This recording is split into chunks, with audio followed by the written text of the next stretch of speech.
So I don't know if you guys heard, but we did this little video. And while the end user license agreement is not currently live, it still raised so many more questions for me, especially dealing with whether or not streamers have consent to actually stream gameplay of a Stern pinball machine. And we're going to talk about that right now.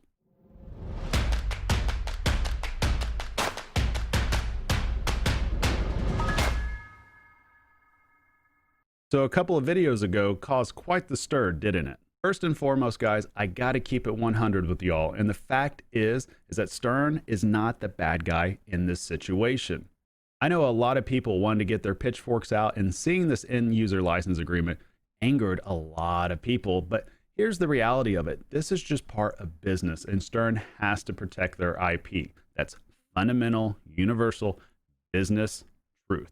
And as I said earlier, this end user license agreement is not currently live, but I still wonder what is the possibilities of what could be coming out next from Stern. And just as a reminder, here's what part of the end user license agreement had to say about streaming gameplay. In view of the rights held by third-party owners of authorized content, e.g. music and video clips, you will not stream your gameplay of your Stern pinball machine without Stern Pinball's prior consent. This part of this license agreement puts all streamers in a very weird spot, simply because there's always been this assumption of implied consent from Stern Pinball that we were all allowed to stream pinball games to our heart's desire.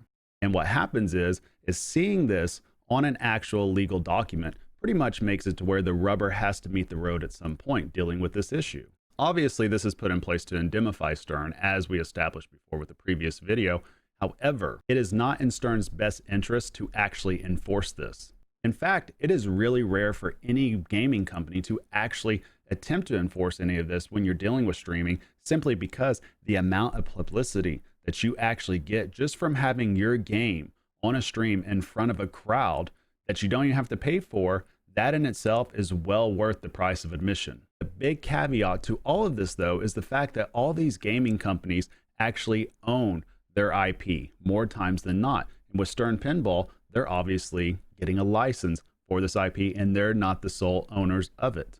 And that becomes the whole crux of this issue, is whether or not we should be able to stream these games even without the consent of Stern Pinball. Over this past year, pinball growth on Twitch has absolutely exploded. Numbers are pretty much up across the board, including 27% in hours watched, 33% in overall broadcasters, and 117% increase in hours broadcasted. Can you guys imagine that if close to 800 people actually emailed Stern requesting consent to actually be able to stream one of their games? I personally think all this will be figured out because it is in Stern's best interest for people to be able to stream the gameplays. They need tournaments to be seen. People need to be able to show other people the joys of pinball. I think that ultimately is insanely important for pinball, and it's insanely important for the health and the overall growth of pinball.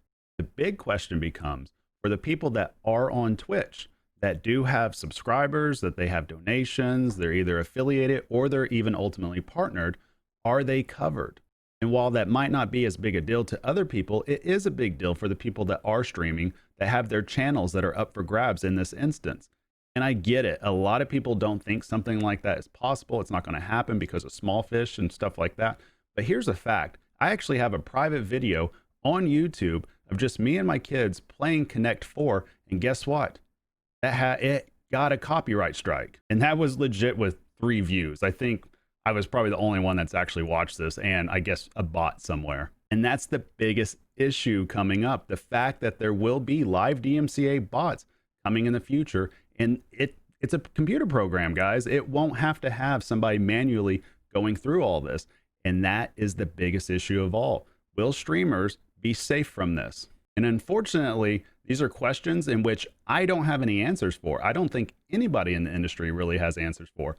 But I do believe that it is in the best interest of these companies to support the streamers the best that they can, because overall, that will just help pinball in general, and that'll help the growth. Thank you guys so much for stopping by for this video. I really do appreciate it. Please leave a like, comment below, and if I've earned it, your subscription, I would be extremely grateful for that. What do you guys think? Should this be like this? Do you think Stern and everybody else should support the streamers? Do you think it's right that they should just kind of indemnify themselves and kind of take a step back and just let things fall where they fall? Tell me what you guys think in the comments. All right, that's it. Monica, wrap it up. Go get the beer. New Year's Eve time. Let's go. Later, guys.